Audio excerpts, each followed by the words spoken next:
Agora sim estou gravando a aula, certo? Muito obrigado. Desculpem a minha desatenção. Tá Tudo ok? bem. Então, tá aqui, certo? Então, durante os anos de 42 a 1945, muita coisa acontece dentro do Brasil no campo da política externa. Então, 42, afundamento dos navios brasileiros, entrada do Brasil na Segunda Guerra Mundial, do lado dos Estados Unidos. 1943, a organização e a edição da CLTs, concretização das leis trabalhistas. A concretização das leis trabalhistas era justamente para manter o controle sobre a classe trabalhadora no Brasil. Em 1944, fundada a Força Expedicionária Brasileira, composta pela Marinha, pela Força Aérea e pelo Exército Brasileiro, para combater no norte da Itália, principalmente na Batalha de Monte Castelo, onde nós saímos vitoriosos da Segunda Guerra Mundial. E durante 1945, com o desenrolar do fim da Segunda Guerra Mundial, o Brasil se vê pressionado pelos Estados Unidos para retirar Getúlio Vargas do poder. Espera aí, professor, mas por que os Estados Unidos pressionou tanto os políticos brasileiros, pressionou tanto Getúlio Vargas para que ele deixasse o poder? A questão é o seguinte, a gente estava falando assim, o Brasil vivia uma ditadura comandada por Getúlio Vargas. Então, Brasil era uma ditadura que combatiam ditaduras na Europa. Então, ficou uma situação contraditória em relação ao Brasil e o combate na Segunda Guerra Mundial. Então, luta contra o nazifascismo estabelece uma contradição interna dentro do Brasil. Uma ditadura lutando ao lado das forças pró-democracia, ou seja, no Brasil era uma ditadura lutando ao lado dos Estados Unidos, da Inglaterra e da França, que eram forças pró-democracia que lutavam contra ditaduras na Europa, como o fascismo italiano, o nazismo, o franquismo e o salazarismo. Então, o Brasil ficou assim, numa situação de bastante contradição em relação aos outros países. Por isso, houve uma pressão dos Estados Unidos muito grande para retirar Getúlio Vargas. Na verdade, Getúlio Vargas deixa o poder com certa tranquilidade, porque, segundo o próprio Getúlio Vargas, ele já estava cansado, já estava esgotado de administrar o Brasil de 1930 a 1945. Portanto, já tinham praticamente 15 anos que Getúlio Vargas estava no comando do Brasil. Então, segundo ele já estava cansado, esgotado da estrutura política, da vida política que ele estava vivendo. Então, diversos setores sociais começaram a pedir a democracia interna, entre eles a União Nacional dos Estudantes, a UNE, que foi criada em 1937. As redes de comunicação, os meios de comunicação, apesar da censura, apelo de pé. Não se esqueçam, nós falamos a aula passada. O Estado Novo de Getúlio Vargas tinha o Departamento de Imprensa e Propaganda. Era um departamento que censurava a imprensa, criava propagandas pró-Getúlio Vargas e as propagandas contrárias ao presidente não eram vinculadas aos mecanismos de comunicação, não eram passadas dos meios de comunicação, certo? Então, Vargas convoca eleições em 1945, acaba com a censura e anistia aos presos políticos. Portanto, em 1945, ele propõe uma abertura democrática, porque ele já sabia que ele iria deixar o poder da presidência da República do Brasil. Então, em 1945, ele permite eleições diretas para presidente. Só que essas eleições não foram praticamente diretas, elas foram organizadas por uma estrutura dos partidos políticos, como, por exemplo, o PTB e o PSD, são os dois partidos criados por Getúlio Vargas, lá em 1945, para dar, primeiro, amplitude à classe trabalhadora, o Partido Trabalhista Brasileiro, PTB, e o Partido Social Democrata, ligados diretamente à classe industrial, ligado diretamente à classe econômica mais abastada dentro do Brasil. Portanto, aí vem a ideia justamente da situação de que Getúlio Vargas ele sabia manter a estrutura política do trabalhador sob controle e da estrutura da classe média urbana também sob controle. Então, o PTB, um partido ligado diretamente às classes sociais mais baixas, e o PSD, o partido ligado às classes sociais mais altas, principalmente a camada média e média alta do Brasil, que estava nascendo, que estava em processo de ascensão. Então, para agradar os trabalhadores e a elite brasileira, respectivamente, além de permitir a formação de partidos de oposição. O PCB volta a funcionar, Partido Comunista Brasileiro volta a funcionar, e outros partidos começam a ser formados, como a União Democrática Nacional, chamado de UDN, e mais para frente nós vamos ver muitas influências da chamada UDN, tá? E Vargas deixa o poder tranquilamente. Quem vai assumir após Getúlio Vargas é o ex-vice-presidente da República do Brasil, chamado Eurico Gaspar Dutra. Então, a ideia, sai Getúlio Vargas, entra o general Eurico Gaspar Dutra. Olha a ideia, o combate à ideia do militarismo, volta um novo militar sob o comando da estrutura política do Brasil. Então, querendo ou não, os militares sempre estiveram ligados à estrutura política do Brasil. E quando Getúlio Vargas sai da presidência da República, começa uma campanha da população para manter Getúlio Vargas no poder. Na verdade, eram partidos ligados a Getúlio Vargas que mobilizaram as manifestações pelo Brasil afora. A manifestação chamava-se Queremos Getúlio, ficou conhecida como queremismo. Então, o que foi o queremismo? Foi uma campanha comandada por políticos ligados ao Getúlio Vargas que queriam manter o nosso querido bom velhinho no poder. Então, queremismo, a estrutura política de manutenção do poder de Getúlio Vargas na presidência da República, certo? Aí vem o seguinte, Vargas aproxima-se até dos comunistas para estabelecer o controle da política, mas como ele já ia deixar o governo, ele passa a estrutura tranquilamente para Eurico Gaspar Dutra. Então, propõe uma lei antitrust que desagrada os Estados Unidos. Então, a proposta de que as indústrias nacionais devem ser comandadas por estruturas nacionais.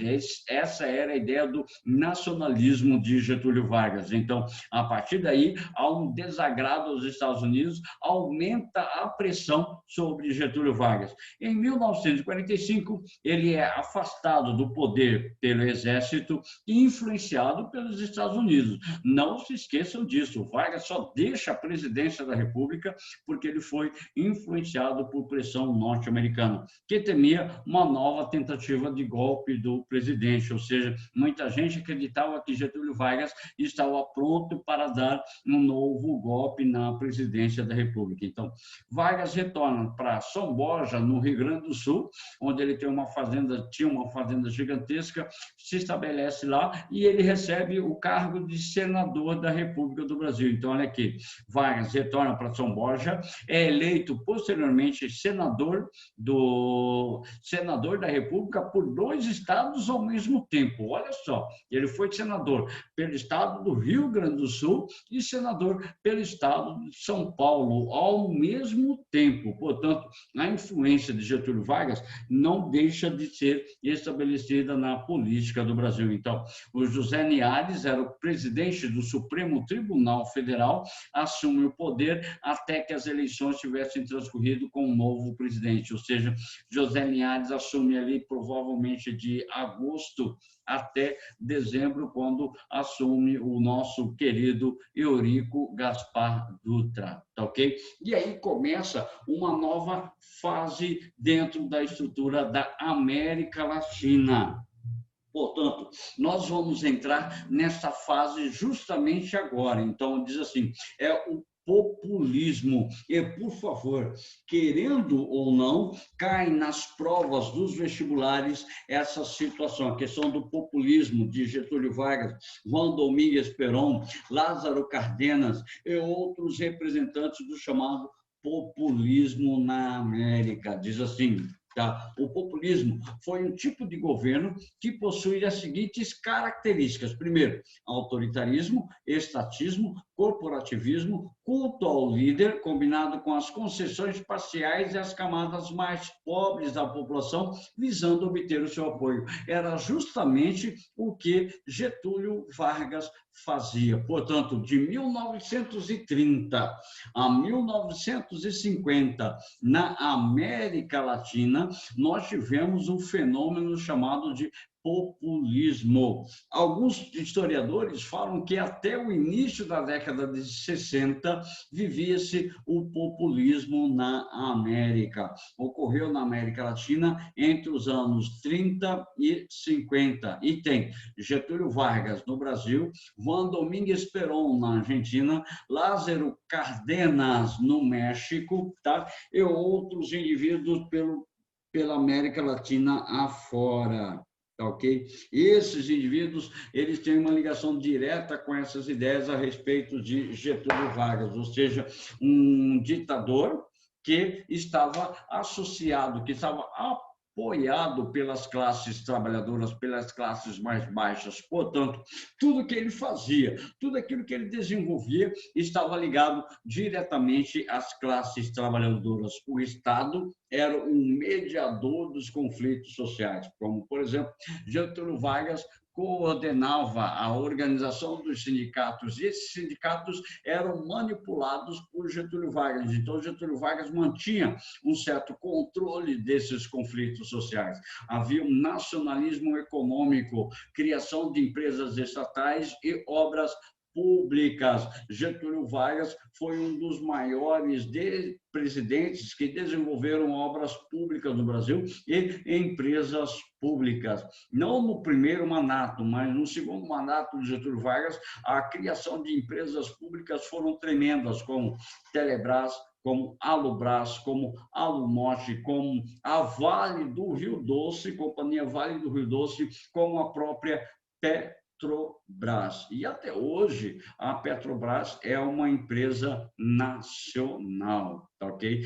Quem controla a maior parte da Petrobras é a República do Brasil. Portanto, nós temos uma ligação direta com a formação do governo de Getúlio Vargas, ou seja, nacionalismo econômico. E a intervenção do Estado na economia, inspirado no modelo do New Deal, lá de 1929, da crise da Bolsa de Valores, ou seja, Estado intervém diretamente na economia.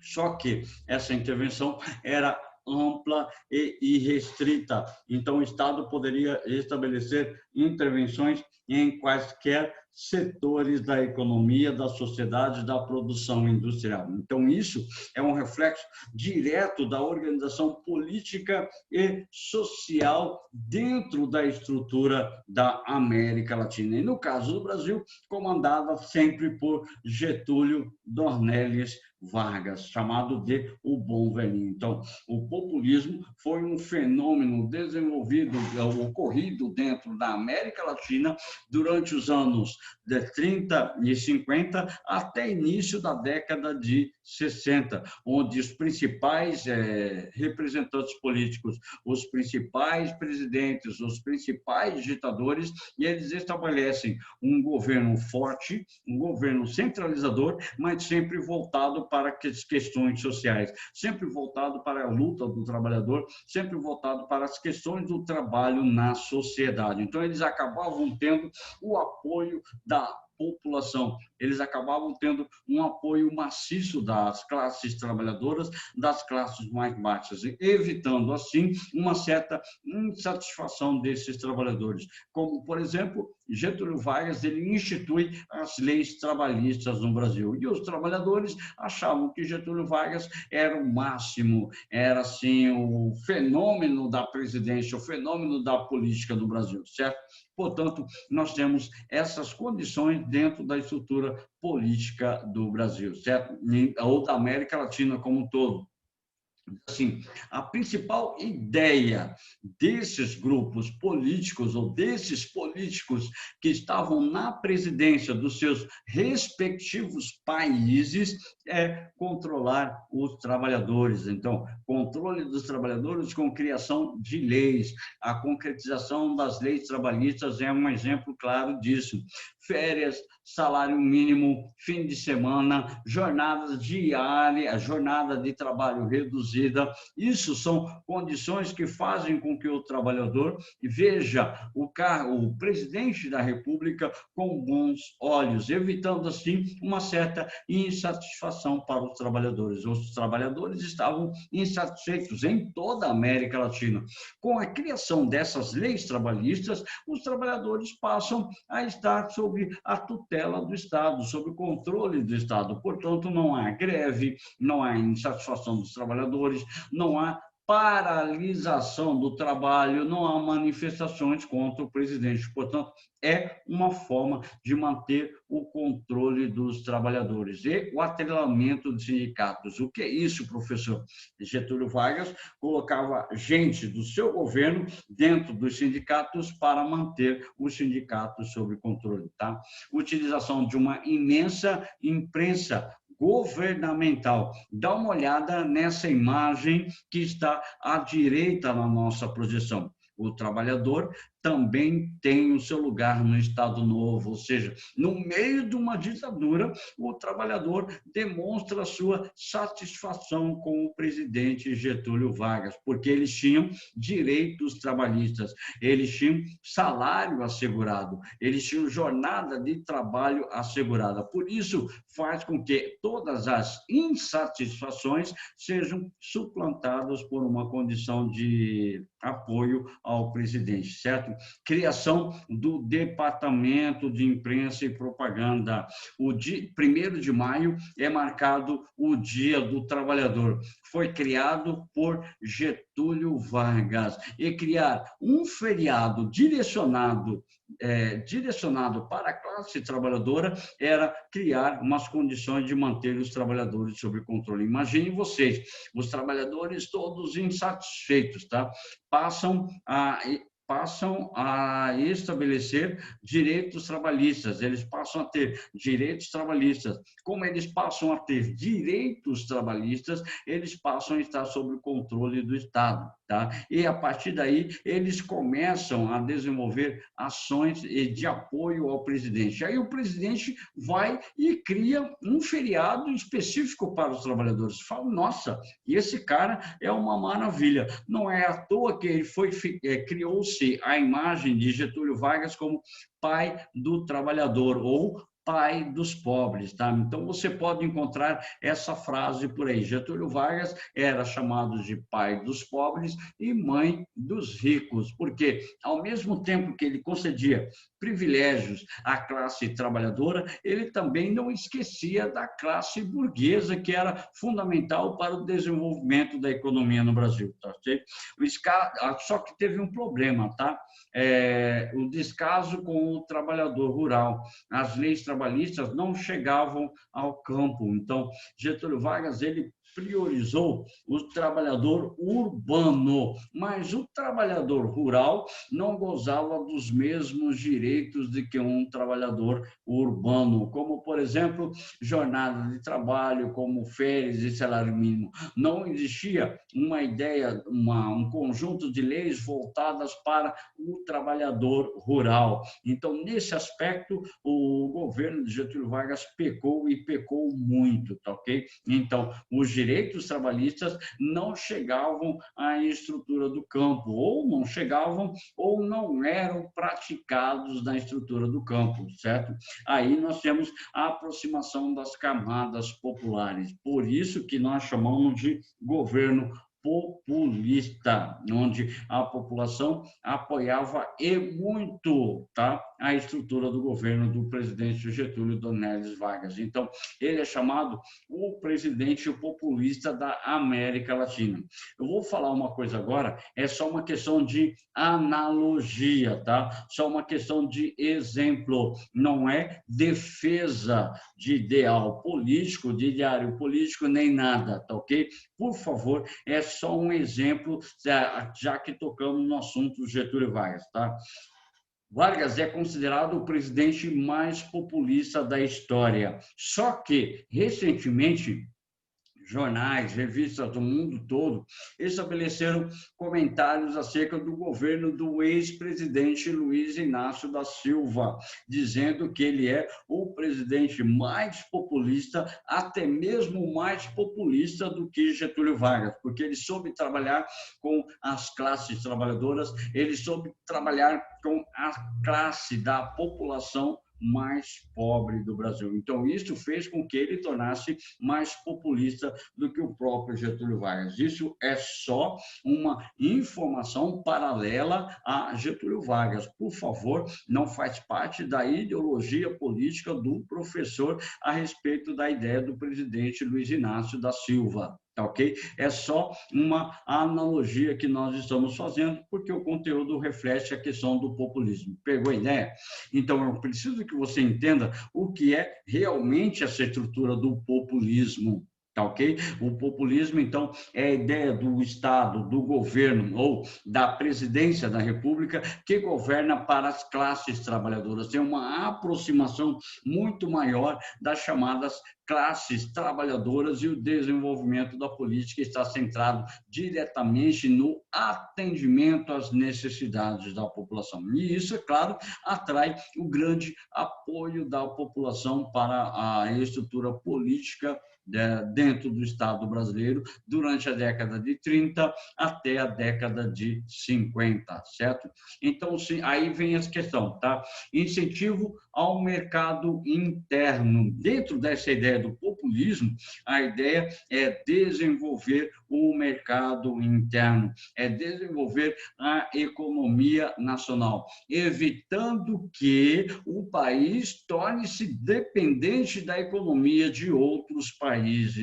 Nesse caso, nós temos a questão do café no Brasil, por exemplo, recuperação do preço do café, queima de estoques. Então, eu comprava o café para assegurar a rotatividade da economia, o governo comprava o café e estocava o café. Esse café acabava apodrecendo e o governo amargurava prejuízos. Como apodreceu, como não é próprio para o consumo, o governo acabava queimando o café, mas o bolso dos fazendeiros estava salvo. Só que com Getúlio Vargas, nós temos um incentivo à indústria nacional, especialmente da indústria de base durante a Segunda Guerra Mundial. Como nós falamos, uma das causas para que o Brasil entrasse na Segunda Guerra Mundial foi a proposta de incentivos financeiros, de investimentos que os Estados Unidos poderiam fornecer ao Brasil para a formação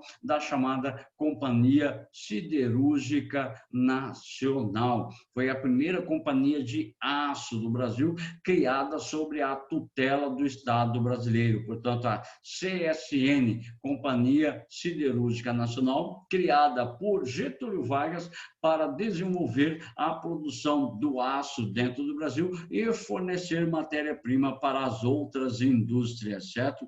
E a nacionalização de refinarias de petróleo, como foi o caso da Petrobras lá em 1953, tá ok? Ronei, eu acabei minha prova. Obrigado, tá? Rebeca, acabou também? Não, pero eu tô terminando ainda. Então, tá bom, continue fazendo. Tá? Então, esses incentivos, tá, à indústria nacional, principalmente na Companhia Siderúrgica Nacional e na criação da Petrobras no segundo governo de Getúlio Vargas. Nós vamos ver o segundo governo de Getúlio Vargas. Vargas governou de 30 a 45, 45 sai, em 45 entra Eurico Gaspar Dutra, fica até 50. Em 51, volta Getúlio Vargas sob o comando da presidência da República novamente. Isso quer dizer que foi uma figura, uma personalidade muito importante para o campo da política do Brasil, e nós vamos ver na sequência das nossas aulas toda essa condição a respeito do pensamento político do Brasil. Tá? Só para a gente salientar, deu para você entender? Opa! Ronei, Oi. você pode me fazer um favor? Posso o quê? Me fazer um favor? Posso É fazer tipo um assim, favor? é porque desde quinta passada o cara veio aqui pra organizar a internet. E aí ele tava na sala, eu não consegui ver os slides anteriores, que provavelmente são os slides 1 e 2. Que é desse mesmo. Eu queria ver se podia só passar, só pra eu tirar print. Aí você continua. Vai, não Por que você não entendi, postou? não entendi a última parte. Não, pra você me mostrar só os slides anteriores, pra eu tirar print, aí você volta ao normal. Tá, sim, Porque, senhora, sem problema nenhum. Deixa eu mostrar. porque É você esse não aqui, postou né? até todos os dias. Mas lá no Tá, começo. deixa eu voltar. Mas eu vou deixar disponível para vocês na Disclaimer. E tem mais um antes desse? Não, né? Tem, antes desse tem. Esse aqui que foi a nossa última aula passada. Tá, peraí. Pode passar de novo. Tá, aí. Tá. Tá bom, acho que Outro. acabou. Só, né? Uhum. Não. Ok. É porque eu vou deixar disponível no Sysflame para vocês também a aula gravada, certo? Para ficar mais tranquilo para vocês poderem analisar a ideia a respeito, certo? Você não tinha deixado antes. Daí, não sabia se você ia pôr. Ah, tá, tranquilo. Uhum. Então, é o seguinte, dentro dessa possibilidade, nós temos o desenvolvimento do pensamento do chamado era populista, tá ok? A era do populismo, a era do desenvolvimento das políticas ligadas diretamente ao desenvolvimento da ideia do pensamento político do caráter internacional. Só que agora nós temos que salientar o seguinte, tá ok? Dentro dessas ideias de 1945, quando Getúlio Vargas deixa a República a presidência da República e entra Eurico Gaspar Dutra. O que acontece? Nós estamos agora analisando a estrutura política do Brasil no campo internacional, ou seja, a Guerra Fria, ou seja, qual é a importância da Guerra Fria dentro da estrutura política internacional do Brasil. Primeira coisa que nós temos que saber, primeira coisa que nós temos que gravar, e muito importante, com Getúlio Vargas, a política era nacionalista. Tá? Com Eurico Gaspar Dutra, nós temos o internacionalismo, que vocês sabem que durante a Guerra Fria, e nós já falamos, ou os países se alinhavam com os Estados Unidos, ou os países se alinhavam com a União Soviética. Nesse contexto de Guerra Fria, logo após a Segunda Guerra Mundial, Eurico Gaspar Dutra vai alinhar a política do Brasil diretamente com os chamados Estados Unidos, a questão da bipolarização e a estrutura que vocês veem em geografia, bipolarização mundial. Logo após a Segunda Guerra Mundial, nós temos justamente essa ideia de que o Brasil passa a estabelecer a sua política numa proposta de alinhamento com os Estados Unidos, tá ok? A ideia de alinhamento político com os Estados Unidos. E é aí que a gente entra com a ideia, tá? Chamada... deixa eu ver aqui. Nós acabamos de falar da República Populista. Tá. Tá, essa é a ideia mesmo. Então, nós temos que estabelecer a ideia a respeito desse populismo e o próprio governo de Eurico Gaspar Dutra. Então, Vargas deixou o poder. José Linhares, presidente do STF, está no comando da presidência do Brasil até que Eurico Gaspar Dutra assuma a presidência do Brasil como cargo efetivo. Então, a República Populista se inicia após o Estado Novo, ou seja, 1946, comandado por Getúlio Vargas, que era um governo totalitário, ditatorial e que já não possuía mais prestígio político, pois havia acabado de lutar na Segunda Guerra Mundial contra regimes totalitários, ditaduras, em nome da democracia e do liberalismo, certo? Nós já falamos disso. Então, Getúlio Vargas entrou em contradição. Era uma ditadura, ou seja, uma estrutura antidemocracia, uma estrutura antiliberalismo, que lutava pela condição de defesa da democracia e do liberalismo internacional. Portanto, entra em contradição nas suas situações, nas suas relações políticas internacionais. Aí nós temos a criação de forças políticas dentro do Brasil. Nós temos o Partido Social Democrata. Isso é importante você saber. Getúlio Vargas, nós falamos, criou o PSD e o PTB. O principal partido dentro do governo de Getúlio Vargas ainda era o PSD, que defendia a classe social mais alta, defendia as elites industriais presentes no Brasil. Então, deixa eu ver aqui. Então, entrando atrasada agora, Maria Fernanda Galvão. Deixa eu ver. Professor. Oi. Volta no slide anterior, só um pouquinho. Voltei. Ok. Então, a ideia fundamental era defender a classe burguesa, principalmente a classe burguesa dos chamados grandes proprietários de terra. Não só os proprietários de terra, mas também os industriais que estavam presentes no Brasil. Então, a estrutura de defesa do industrialismo no Brasil era uma característica fundamental daquilo que nós vamos chamar de PSD. Do contrário, do outro lado, o grupo que fazia a principal oposição ao PSD, também criado por Getúlio Vargas, o Partido Trabalhista Brasileiro, para manter os trabalhadores sob controle. Pois não? Acabei de enviar a prova, tá? Tá ok, muito obrigado. Tá? Daqui a pouco, na hora do almoço, eu dou uma corrigida nela. Aí te mando os acertos, certo? Tá bom.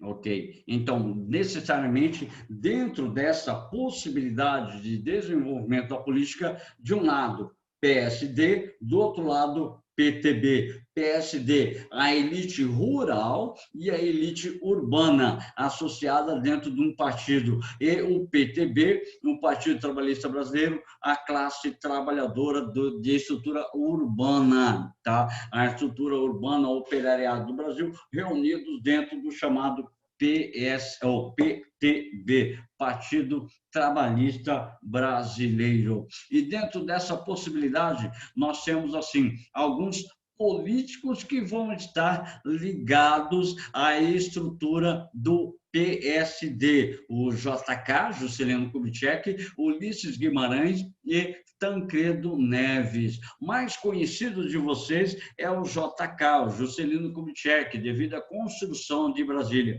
Ulisses Guimarães é um grande nome da política do Brasil. Quando chegar lá na frente, nós vamos falar dele novamente a respeito da Constituição de 1988. Ele foi o presidente da Assembleia Constituinte para a elaboração da Constituição. E Tancredo Neves, que foi um grande fenômeno da política do Brasil antes do regime militar, tá? Ele combateu arduamente as forças do regime militar e Tancredo Neves foi o primeiro presidente eleito pós o regime militar, mas ele não pôde assumir. Por que ele não pôde assumir? Ele passou mal e teve se não me engano, uma parada cardiorrespiratória e não assumiu a presidência do Brasil. Quem vai assumir a presidência do Brasil, que era o vice-presidente, no caso, em relação a Tancredo Neves, é o nosso ex-presidente José Sarney, tá ok? Hoje, senador pelo estado do Maranhão, se eu não me esqueço, se eu não me lembro, tá?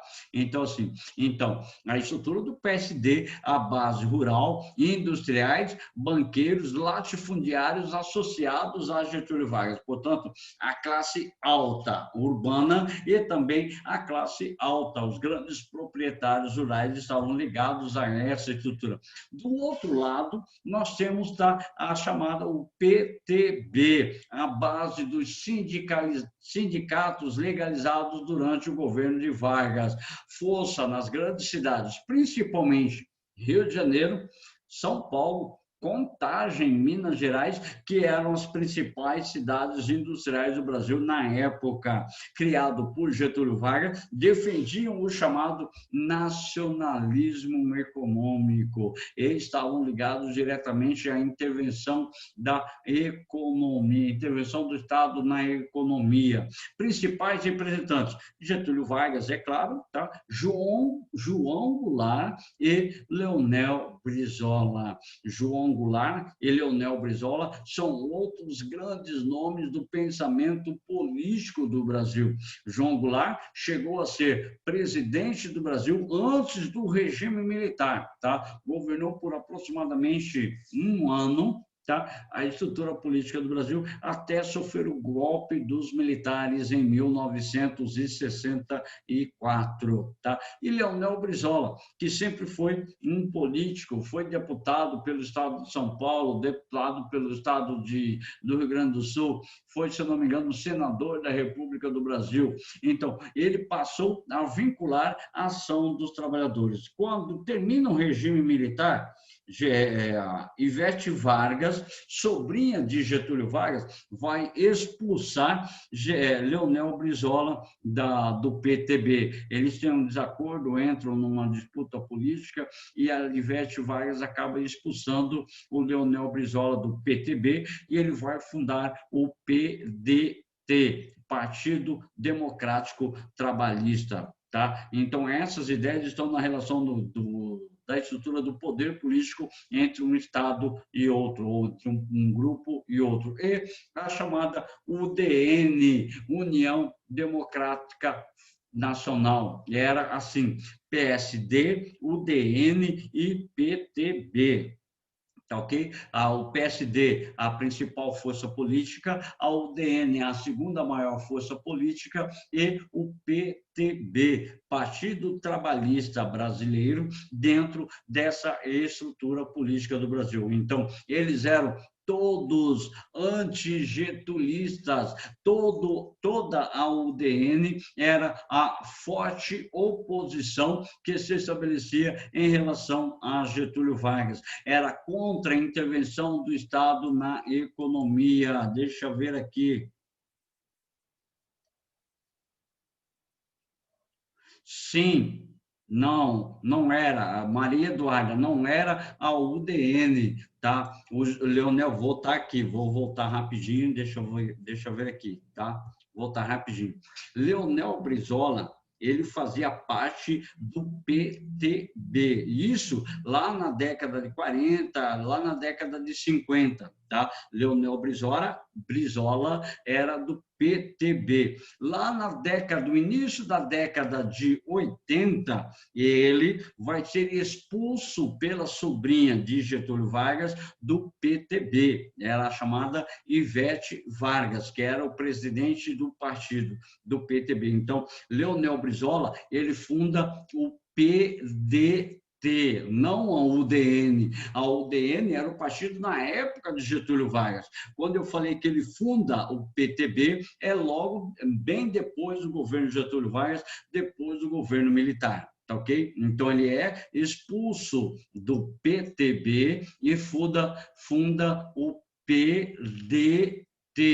Tá ok? Partido Democrático Trabalhista. Mas isso é lá no início da década de 80, tá? Atritos políticos, atritos em relação ao poder, ele acaba sendo expulso e funda um novo partido, mas o partido está ligado também à classe trabalhadora. A ideia de fundar um partido ligado à classe trabalhadora para permitir o poder político dos seus representantes, certo? Então, a UDN não foi fundada por Getúlio Vargas. A UDN, ela tinha como principal representante esse cara aqui, Carlos Lacerda. Nós vamos voltar a falar desse Carlos Lacerda quando Getúlio Vargas comanda. Supostamente, Getúlio Vargas teria encomendado um atentado contra Carlos Lacerda, para matar Carlos Lacerda, porque Carlos Lacerda era a principal voz da oposição do governo de Getúlio Vargas, certo? Então, assim, a UDN era a classe burguesa, hiperburguesa do Brasil, portanto, era uma classe contra as leis trabalhistas. Esse grupo, eles queriam explorar o trabalhador e retirar toda a riqueza do Brasil em relação ao desenvolvimento de uma política internacional. Então, apoiavam o liberalismo econômico e o alinhamento com os Estados Unidos.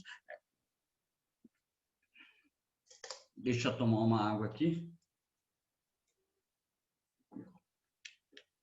Era o que estava acontecendo dentro da chamada bipolarização mundial. Logo após o governo de Getúlio Vargas, em 1945, já começa a ideia do entreguismo, entregar nossas empresas, entregar nossa economia aos países liberais, principalmente aos Estados Unidos. Então, os getulistas viam o alinhamento político e econômico do Brasil com os Estados Unidos como um grande perigo à economia nacional. Os antigetulistas queriam entregar a nossa economia, entregar o nosso liberalismo com o poder da economia norte-americana, alinhando o nosso poder econômico diretamente à estrutura norte-americana. Então, quem estava ligado à estrutura da UDN? Banqueiros, grandes empresários ligados aos Estados Unidos, os donos dos veículos de comunicação, principalmente algumas empresas de comunicação, como a TV Tupi, a antiga TV Tupi, que deu origem à chamada Rede Globo, tá? Então, estavam ligados diretamente à economia internacional. Para você ter uma ideia, tá? Para você ter uma ideia, quando a gente fala algumas coisas, os indivíduos duvidam. Então, os principais indivíduos que estavam ligados diretamente a essa ideia de entregar a política do Brasil nas mãos dos Estados Unidos. O Carlos Lacerda era o principal crítico, a principal oposição a Getúlio Vargas nesse período. Assis Chateaubriand, tá? Júlio Mesquita, pouco conhecido, família Marinho, antes de ser a emissora chamada TV Globo, a família Marinho já estava ligada ao desenvolvimento de reportagens, tá? De ideias, de jornais. O jornal O Globo já vinculava na estrutura política do Brasil. Então, a família Marinho já esteve sempre ligada à estrutura do capital internacional. Então, esteve ligada diretamente ao desenvolvimento da economia atrelada ao capital internacional. José Sarney, que foi necessariamente uma oposição direta ao pensamento de Getúlio Vargas, Antônio Carlos Magalhães, tá? Antônio Carlos Magalhães, um grande político lá da Bahia, era assim, Deus no céu e Antônio Carlos Magalhães na Bahia. A ideia é que ele era um político muito influente na região Nordeste. Então, o Nordeste, vocês sabem que passa por diversas situações de economia bastante precária. Então, ocorrem diretamente a preocupação com o reestabelecimento das ideias econômicas na região Nordeste. Então, esses indivíduos, a família Marinho, principalmente, hoje nós chamamos emissora Rede Globo de televisão, ela é ainda ligada ao capital internacional, a ideia de combate ao nacionalismo econômico. Então, ela defende um internacionalismo econômico, um alinhamento da nossa economia com a economia norte-americana. Então, essas ideias surgem através do desenvolvimento econômico que estavam vivendo durante a chamada Guerra Fria. Outras forças políticas existentes dentro do Brasil, como, por exemplo, o PCB. Por favor, o PCB, ele foi fundado lá em 1922 e é considerado o partido mais antigo presente dentro do Brasil. É claro que nós tivemos outros partidos muito mais antigos, mas o PCB é o partido mais antigo existente ainda hoje na política do Brasil. Nós temos outros partidos que foram criados, tá? O Partido Republicano Paulista, Partido Republicano Mineiro, mas isso foi lá atrás. Hoje não existe nenhuma filiação política, nenhuma ligação direta a esses partidos políticos. Então, o PCB é considerado o partido político mais antigo existente até hoje na estrutura política do Brasil, tá? Ele foi fundado em 1922, foi cancelado em 1929, se eu não me engano, volta na atualidade, ele volta ele volta a atuar e depois é cancelado em 1947. Aí depois ele volta na estrutura política durante o regime militar de 64 a 85. Ele foi cancelado, ele foi posto na ilegalidade e depois, em 1985, ele volta também a funcionar, ok? Ou seja, o PCB é um dos partidos políticos mais influentes na estrutura política do Brasil. Forte apenas em São Paulo e no Rio de Janeiro. Claro, na época, o Partido Comunista estava ligado somente à produção industrial, à classe trabalhadora, à classe operariada, tá? Ligado a intelectuais, estudantes universitários e artistas. Dá uma olhada no nome dos indivíduos. Por exemplo, o Luiz Carlos Prestes, nós já falamos de Luiz Carlos Prestes aqui, o Cavaleiro da Esperança. Ele casou-se com Olga Benário. Aí tem toda aquela ideia de que ele é preso, Olga Benário é enviado para o campo de concentração nazista na Alemanha, campo de judeus, ela é punida. Então vem assim toda essa ideia da história do pensamento político da Olga Benário ao comando do Partido Comunista no Brasil. Cândido Portinari, Jorge Amado, Graciliano Ramos, Mário Lago.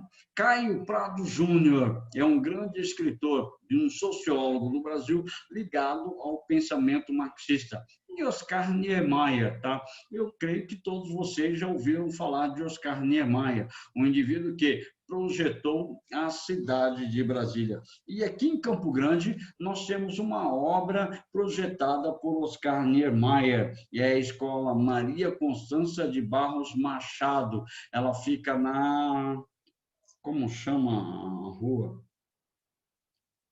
Na Marechal Cândido Mariano, tá? Acima da antiga rodoviária de Campo Grande. Então, nós temos esses intelectuais ligados à base do PCB. Para uma eventual prova, para um eventual concurso, uma prova de vestibular, na verdade, você não precisa saber o nome desses indivíduos, porque a questão, o exercício já vai dar a relação direta da atividade com o pensamento de cada indivíduo ligado a essa estrutura, certo? E aí nós temos o início dos chamados governos populistas. Não se esqueçam, o principal governo populista na América Latina foi o governo de Getúlio Vargas. Mas, para isso, nós vamos começar a falar a respeito do governo de Eurico Gaspar Dutra. Mas a gente para aqui, a gente não pode adiantar muito, a gente tem que voltar um pouquinho, fazer alguns exercícios para poder dar continuidade à nossa abordagem. Então, a gente para aqui, a nossa próxima aula, a gente começa o governo de Eurico Gaspar Dutra. Senão vai ficar muita informação para ser assimilada, vai ficar cansativo demais. E eu já estou sentindo vocês um pouco com sono, um pouco cansado, tem gente já com fome. A Maria Eduarda daqui a pouquinho vai preparar já o almoço delicioso. Então, a ideia é a gente dar uma paradinha agora, dar uma esticada no corpo, toma uma água. Eu vou tomar uma água porque eu estou falando faz horas. Deixa um pouquinho.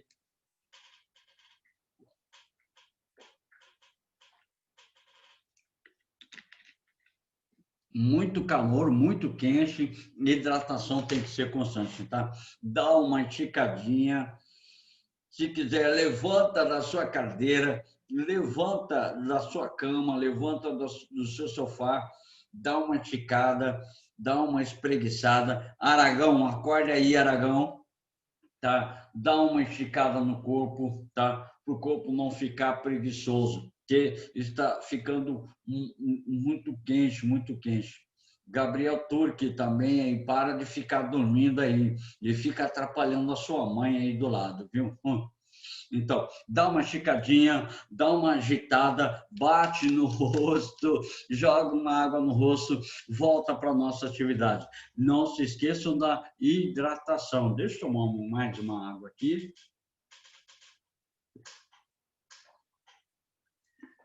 Bom,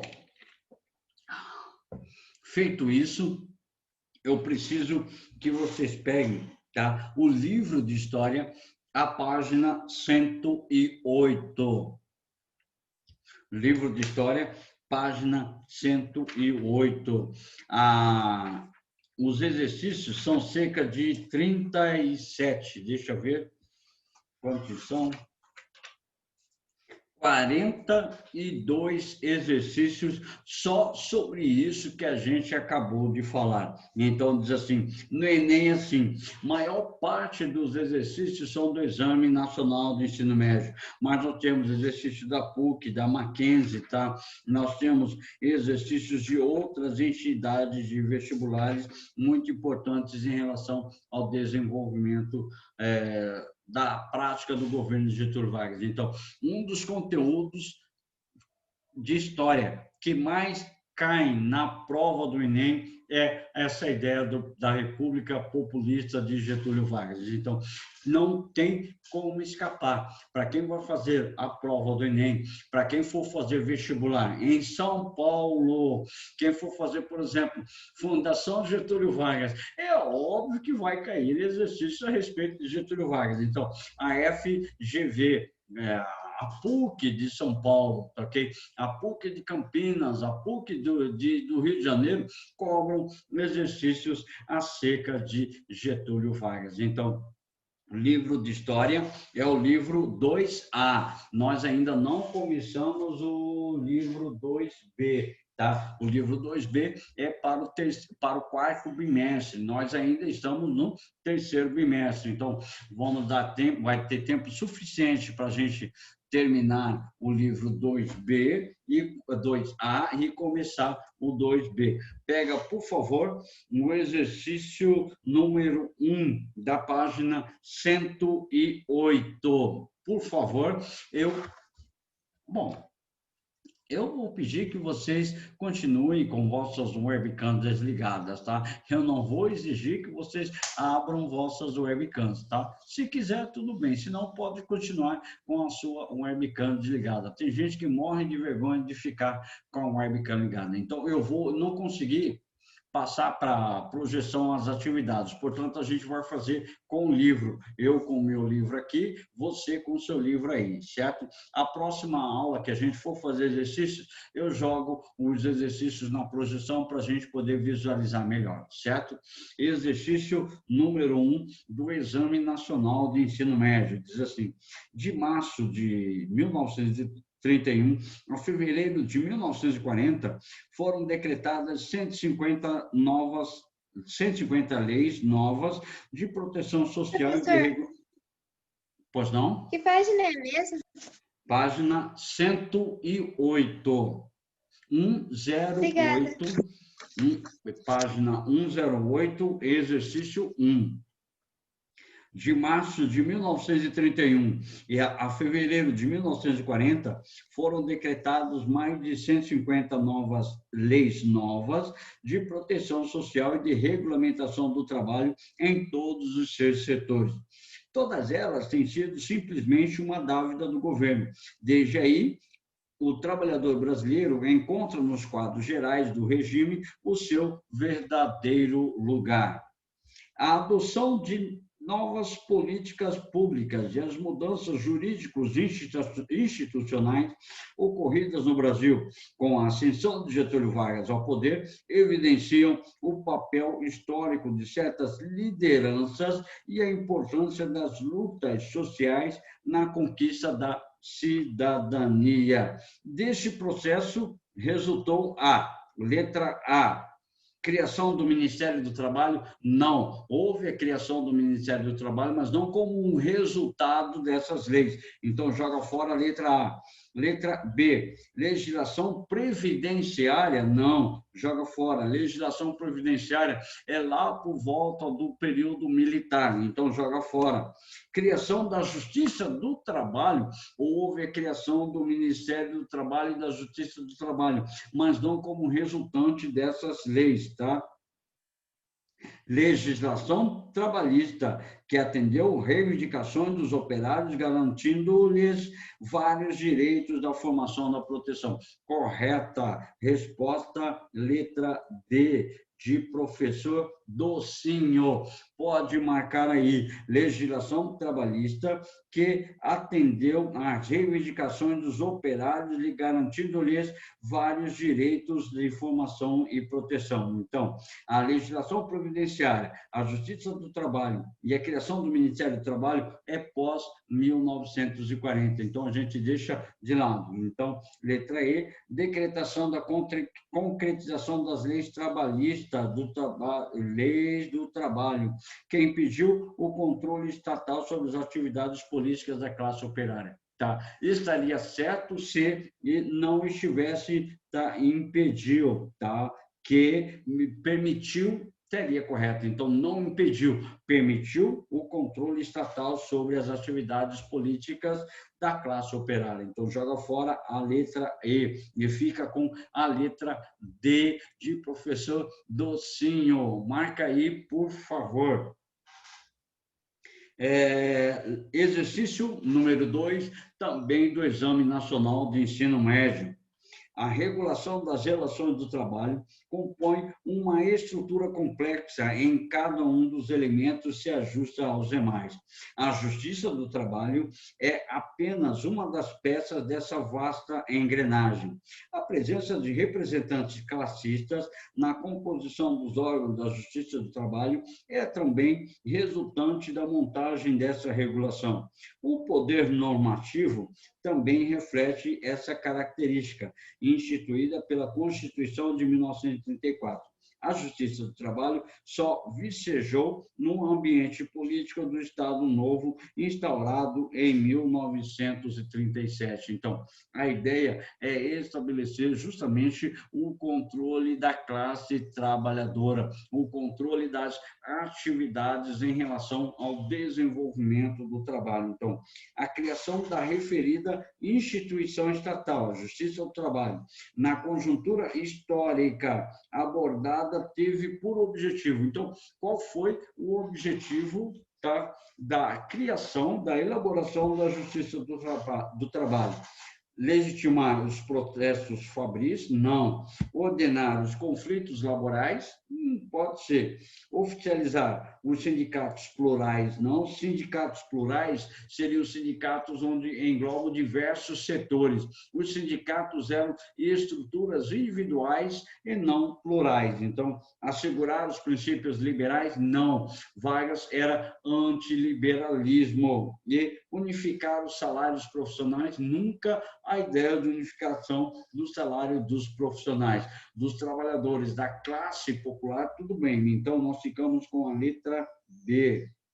Ordenar os conflitos laborais. Professor, o que são conflitos laborais? São conflitos da classe trabalhadora, ok? Questão de luta por direitos, questão de luta por condições trabalhistas e tudo mais. Então, ordenar os conflitos laborais é ordenar os conflitos da classe trabalhadora. Então, a gente marca letra B. Marca aí letra B de professor Bonito. Pode marcar aí letra B.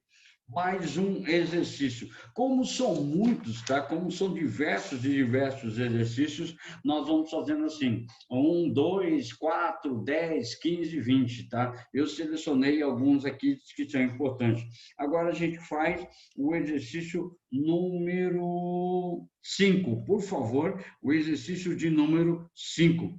O direito a férias é adquirido depois de 12 meses de trabalho no mesmo estabelecimento ou empresa e exclusivamente assegurado aos empregados que forem associados de sindicatos de classe reconhecida pelo Ministério do Trabalho, Indústria e Comércio. O artigo acima revela uma característica da relação entre o Estado e os trabalhadores industriais no período de Vargas: o socialismo, militarismo, corporativismo, sectarismo ou anarquismo. Resposta correta, letra C. E nós colocamos na projeção que Vargas defendia o corporativismo da classe trabalhadora. O que significa isso? Estar ligado como um corpo, tá? Corporativismo, ligar o trabalhador como o corpo da classe trabalhadora. Ele é um conjunto que compõe a nação brasileira, chamado de corporativismo. Exame Nacional de Ensino Médio, agora número 6.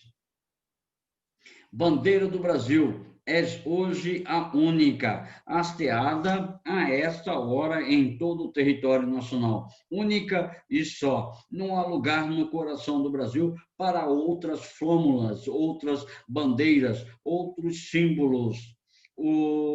Os brasileiros se reuniram em torno do Brasil e decretaram, desta vez com determinação, de não consentir discórdia, que a discórdia volte novamente a dividi-lo. Portanto, o discurso proferido em uma celebração em que as bandeiras estaduais eram queimadas diante da bandeira nacional revela o pacto nacional proposto pelo Estado Novo. Qual seria esse pacto nacional estabelecido pelo Estado Novo? Letra A.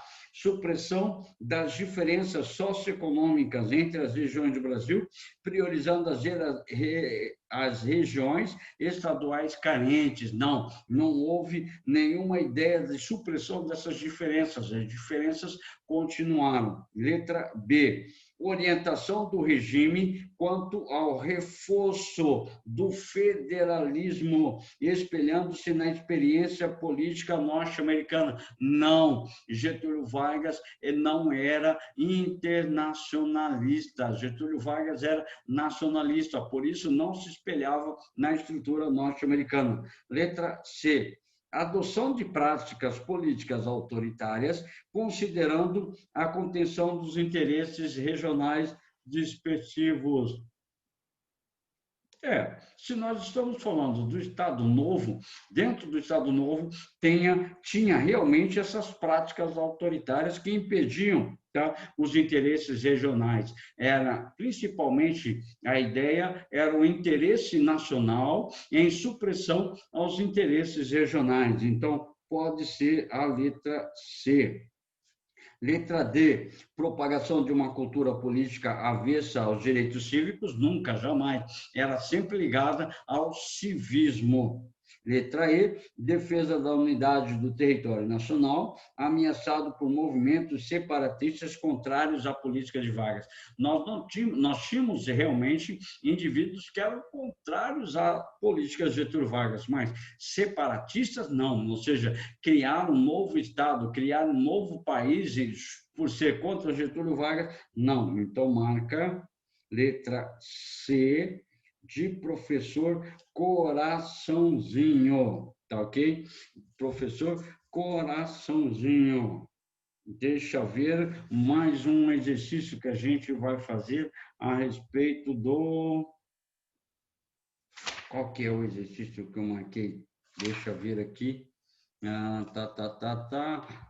É o exercício número 12, tá? Exercício número 12, a condição também da cultura dentro do Estado Novo. Diz assim, Enem 2016, questão número 12. Aí diz assim, aquarela do Brasil. Brasil, meu Brasil brasileiro, meu mulato prisioneiro, vou cantar os teus versos. Ó Brasil, samba que dá, bamboleio que faz gingar. Ó Brasil do meu amor, terra de nosso Senhor, Brasil, para mim, para mim, para mim.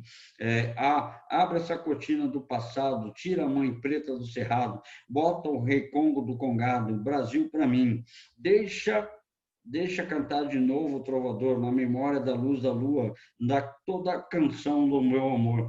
Quero ver a Sadona caminhando pelos salões, arrastando o seu vestido rendado. Brasil para mim, Brasil para mim, para mim, para mim. Tá? Se bem que eu sou péssimo cantor, então a Aquarela do Brasil, acho que vocês já ouviram essa canção. Então a ideia fundamental é assim, relacionando a canção com os eventos da era Vargas, a composição de Ari Barroso é um exemplo típico de música sátira, samba de exaltação, hino revolucionário, propaganda eleitoral, marchinha de protesto. Portanto, a nossa resposta correta é a letra B, samba de exaltação, exaltando o povo brasileiro, exaltando o Brasil, exaltando as ideias centradas nesse nacionalismo que nós temos dentro do Brasil, certo? Exercício número 13. Da Universidade Estadual do Rio de Janeiro. Exercício número 13 tem uma imagem e essa imagem representa o Guaraná Antártica, tá ok? Guaraná Antártica, champanhe, diz assim. As peças de publicidade e a propaganda revelam importantes aspectos políticos e diplomáticos da era de Getúlio Vargas, tá? Na propaganda, o Guaraná Antártica está apontando, tem aí a garrafa do Guaraná Antártica. E quem está segurando a bandeja do Guaraná Antártica é o Pato Donald. Então fica bem claro a junção de um elemento brasileiro com um elemento norte-americano. Querendo ou não, querendo ou não, Getúlio Vargas acaba se aproximando dos Estados Unidos por conta da Segunda Guerra Mundial, que nós falamos na nossa aula passada e afirmamos na nossa aula de hoje, que o Brasil se aproxima dos Estados Unidos justamente para obter empréstimos para a construção da CSN. Então, diz assim, letra A, a aproximação com os Estados Unidos, letra B, adoção do livre-cambismo, letra C, negligência com a cultura nacional, letra D, desnacionalização do setor industrial, letra E, valorização da miscigenação cultural. Portanto, resposta letra A.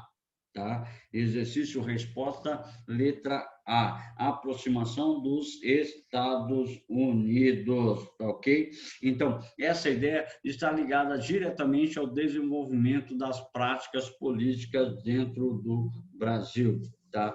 Exercício 15. Pega aí o exercício 15, Exame Nacional do Ensino Médio 2016. Diz assim: a experiência do movimento organizado de mulheres no Brasil oferece excelente exemplo de como se pode utilizar a lei em favor da melhoria do status jurídico, da condição social, do avanço no sentido da presença mais efetiva do nosso processo de decisão política.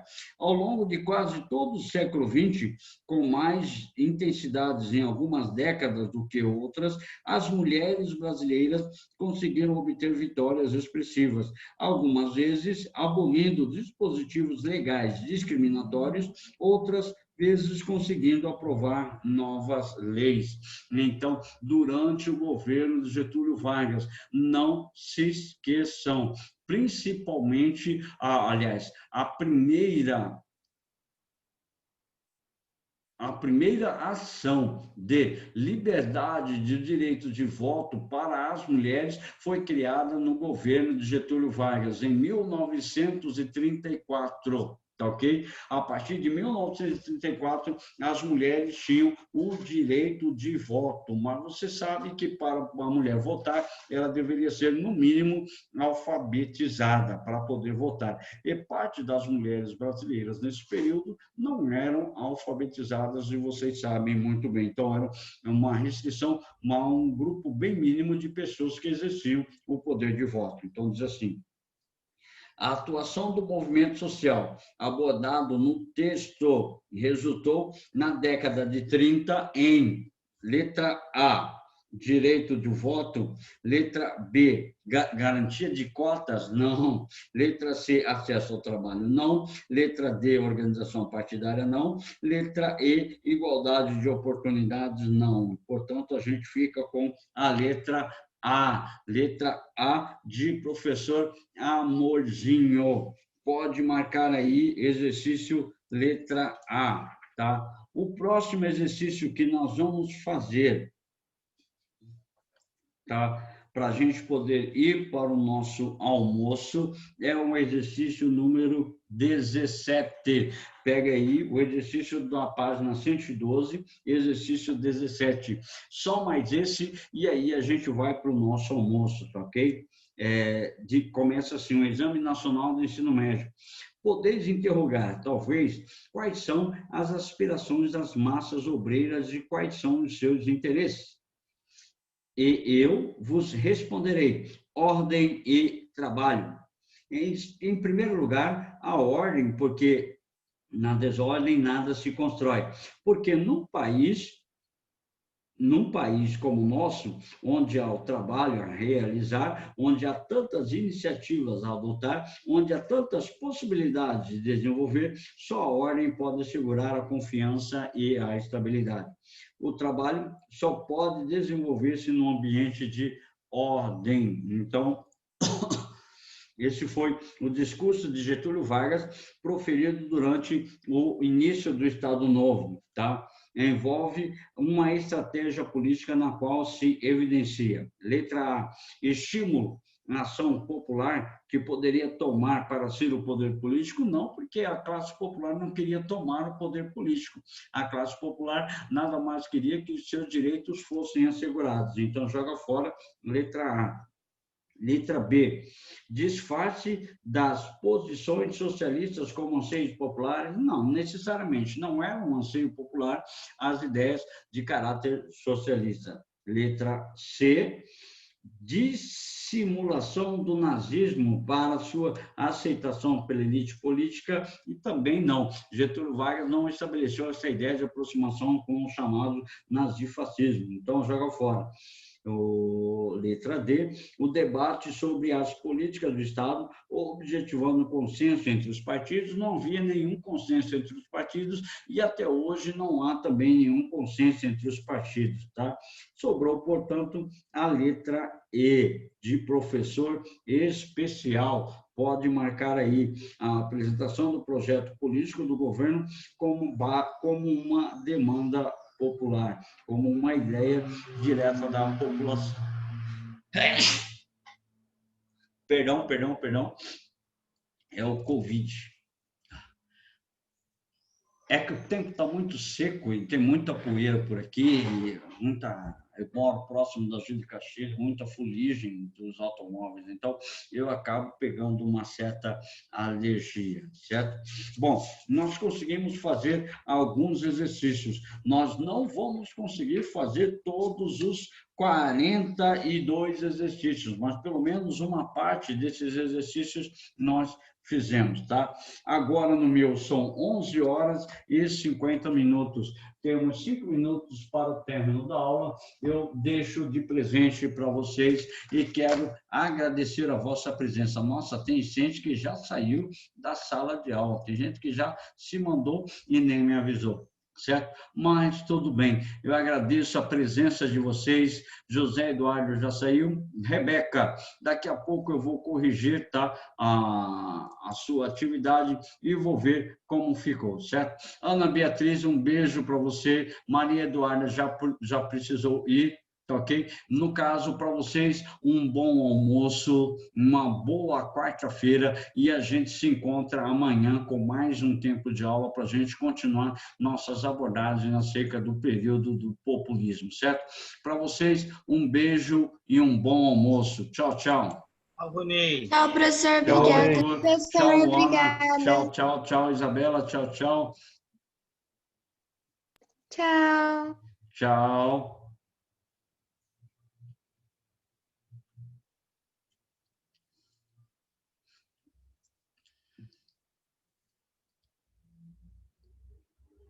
O restante está tudo dormindo, né? Cauê está dormindo, Nelson está dormindo, Natan, Liara, até você está dormindo, Liara.